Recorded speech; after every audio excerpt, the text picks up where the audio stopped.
زین العابدین کو بلایا، یعنی آئے تھے مکہ سے کوفہ آئے تھے 82 لوگ، لیکن 9 لوگ بچ کے آئے ہیں، بچ کے جا رہے ہیں۔ حضرت محترم زین العابدین کو بلایا، اے زین العابدین میری کوئی غلطی؟ کون کہہ رہا ہے؟ بڑے غور سے سنیں آپ لوگ، بڑے دھیان سے سنیں۔ یزید کہہ رہا ہے کہ اے زین العابدین میری کوئی غلطی نہیں ہے، اگر تمہارے والد گرامی میرے پاس آئے ہوتے تو ہم ان سے صلح کر لیتے، کوئی راستہ اختیار کر لیتے، ہم تمہارے والد گرامی حسین کو شہید نہ ہونے دیتے۔ اور زین العابدین سے کہتا ہے میری غلطی کو آپ معاف کر دیں، زین العابدین سے کہتا ہے جو آپ بتاؤ میں آپ کی خدمت کر سکتا ہوں۔ لیکن جو یزید رو رہا تھا وہ محبت میں نہیں بلکہ مکاری میں رو رہا تھا، محبت میں نہیں رو رہا تھا۔ یزید سوچ رہا تھا کہ زین العابدین معاف کر دے تو ہماری بخشش ہو جائے۔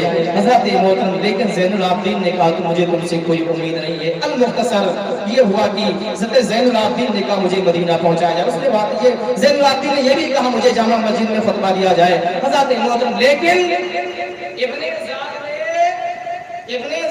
یزید نے نعمان بن بشیر کو بلایا جو پہلے کوفہ کے گورنر تھے، ان سے کہا جاؤ یہ حسینی قافلہ کو مدینہ چھوڑ دو، حسینی قافلہ کو صحیح سلامت عزت کے ساتھ مدینہ پہنچا دو۔ نعمان بن بشیر نے 30 آدمی کا ایک دستہ لیا، کچھ پیسہ لیا، کچھ درہم و دینار لیا، اور اس کے بعد بڑی عزت کے ساتھ یہ سارا قافلہ مدینہ میں آیا۔ حضرت محترم جیسے ہی زینب رضی اللہ تعالیٰ عنہ مدینہ میں داخل ہوتی ہیں، تمام عورتیں مدینے کی نکل پڑی ہے حضرت زینب سے ملاقات کے لیے۔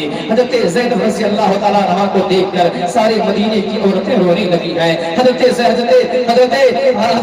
العابدین رضی اللہ تعالیٰ عنہ جو صبر کا پہاڑ بنے ہوئے تھے، جو سب کو تسلی دے رہے تھے، لیکن مدینے میں داخل ہوئے تو آپ بھی رونے لگے۔ نانا کے روزے پر حاضری لیتے ہیں، عرض کرتے ہیں نانا جان سارا قافلہ کو شہید کر دیا گیا ہے، نانا جان یہ زین العابدین یہاں سے لوگ 82 لوگ گئے تھے لیکن 9 لوگ آئے ہیں۔ اس کے بعد میں جب امام حسین علی اصغر علی اکبر لوٹ کے مدینہ نہیں گئے تو مدینے کے لوگ گواہی دے رہے ہیں۔ مدینے کے لوگ کہتے ہیں کہ جب حسین نہیں آئے، علی اصغر نہیں آئے، علی اکبر نہیں آئے تو مدینے کی گلیاں سونی ہو گئی ہیں، مدینے کی فضائیں مدینے کی فضائیں سونی ہو گئی ہیں۔ اس کے بعد کیا ہوا؟ اب یہ دیکھ لیں کہ عبد الملک کے زمانہ میں ایک واقعہ ملاحظہ فرما لیں، چونکہ 20 منٹ کے وقت میں کیا بولا جائے، کیا بیان کیا جائے، کہاں سے چھوڑے، کیا بتائیں۔ بس ایک واقعہ کہ ان یزیدیوں نے اگر اہل بیت کے خون سے اپنے ہاتھ کو رنگین کیا تو ان کا کیا حال ہوا یہ بھی دیکھ لیں، ان کا کیا حال ہوا۔ حضرت محترم خلافت کے زمانہ میں نبی حسین کا دیوانہ جس کا نام مختار بن عبید ثقفی، وہ اسی گورنر کی کرسی پر بیٹھا جہاں ابن زیاد بیٹھا کرتا تھا۔ حضرت محترم لوگوں کو نہیں پتا ہوتا ہے، لوگ دولت کے چکر میں، لوگ اپنے پاور کرسی کے چکر میں لوگ بھول جاتے ہیں کہ موسم بدلتا رہتا ہے، سمے کا پہیہ گھومتا ہے۔ یہ یزید کو نہیں پتا تھا آج ہمارا زمانہ ہے تو کسی اور کا زمانہ آئے گا، اسے معلوم نہیں تھا۔ لیکن اب دیکھو یہ حسینی حکومت آ گئی، بولے سبحان اللہ سبحان اللہ سبحان اللہ۔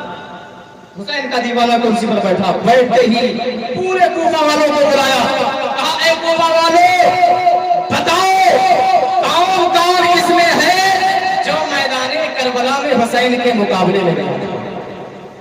کون ہے جو حسین کے بچوں پر پانی بند کیا تھا؟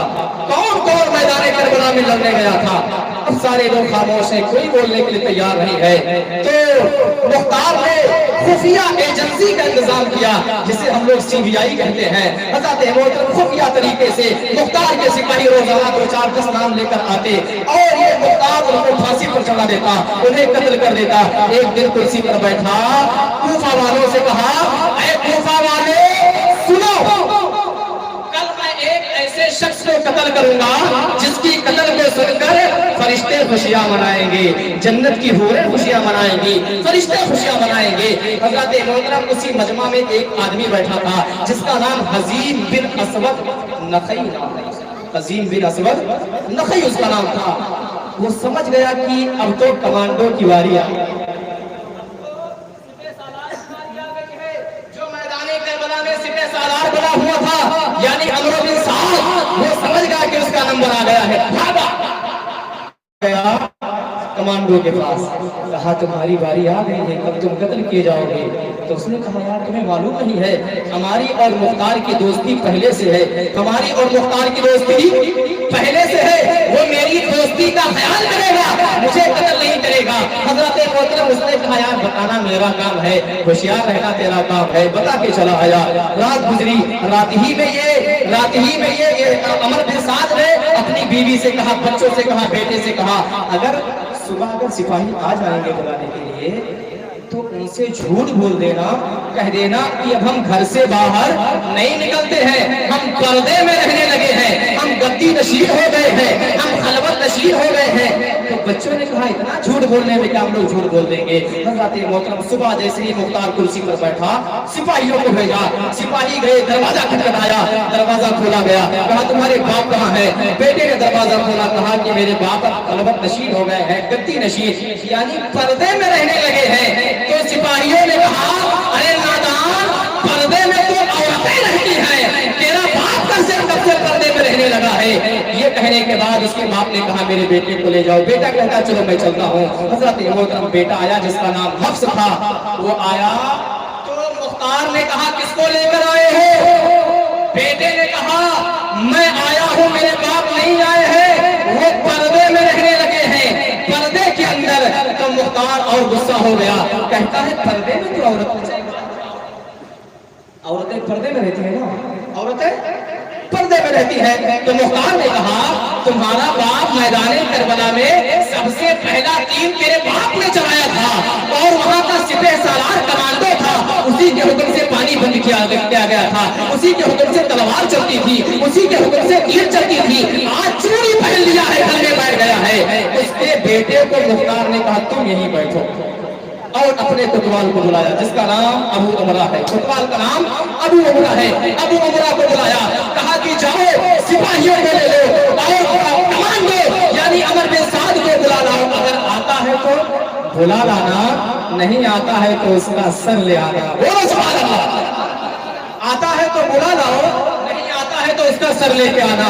حضرت محترم آپ دیکھیں تو یہ کوتوال گیا، دروازہ کھٹکھٹایا گیا، اندر سے آواز آئی میں گھر سے باہر نہیں نکلتا۔ تو کوتوال نے کہا چلتے ہو تو ٹھیک ہے، چلو گے تو صحیح سلامت یہاں سے لے چلیں گے، نہیں چلو گے تو تمہارا سر لے کے جائیں گے۔ یہاں تک کی بات بڑھی اور اس کے بعد میں یہ بات طے ہوئی، ان سپاہیوں نے ہاتھ پیر کو کاٹ کر، گلے کو کاٹ کر، سر کو کاٹ لے کر پہنچے گورنر ہاؤس میں، یعنی مختار کے پاس پہنچے، اور جب دستر میز پر رکھا گیا، بیٹا وہیں بیٹھا ہے، بیٹے نے دیکھا کہ اب تو تم نے میرے باپ کو قتل کروا دیا، تو تم نے میرے باپ کو قتل کروا دیا، اب زندگی میں جینے کا کوئی مزہ نہیں رہا۔ حضرت محترم مختار نے پورے کوفہ والوں کو بلایا، کہا اے کوفہ والے ادھر آؤ، سارے لوگوں کو اکٹھا کرتا ہے، اور اس کے بعد میں جو بیٹا بیٹھا تھا اس کے سر کو مار دیتا ہے، گردن مار دیتا ہے، ایک ہاتھ میں باپ کا سر، دوسرے ہاتھ میں بیٹے کا سر۔ حضرت محترم لے کر کھڑا ہوا، لوگوں کو بتایا اے کوفہ والوں دیکھ لو یہی کمانڈر ہے، ایک باپ کا سر حسین کا سر کا بدلہ ہے، بیٹے کا سر علی اکبر کے سر کا بدلہ ہے۔ حضرت محترم جو حسینی تھے، جو حسینی دیوانے تھے، وہ نعرہ لگانے لگے، وہ خوشیاں منانے لگے۔ حضرت محترم دیکھا کیا انجام ہوا یزیدیوں کا۔ حضرت محترم اب بات کو آگے بڑھانے کے لیے ٹائم نہیں ہے، ورنہ اور آگے میں کچھ آپ کو بتاتا، بعد کربلا میں آپ کو سناتا، لیکن انشاءاللہ تعالیٰ موقع ملا کبھی تو سنائیں گے۔ میرے بعد مولانا جمال صاحب قبلہ بیٹھے ہیں، قاری تنویر صاحب قبلہ بیٹھے ہیں، مولانا نور محمد صاحب قبلہ، خطیب اہل سنت مولانا عبداللہ صاحب قبلہ عزیزی جو دارالعلوم قادریہ گلشن برکات سے آئے ہوئے ہیں، اب ان کا ان لوگوں کی باری ہے، خوب کی سیر چمن پھول چنی شاد رہے، باغ با جاتا ہوں گلشن آباد رہے۔ السلام علیکم ورحمۃ اللہ تعالیٰ وبرکاتہ۔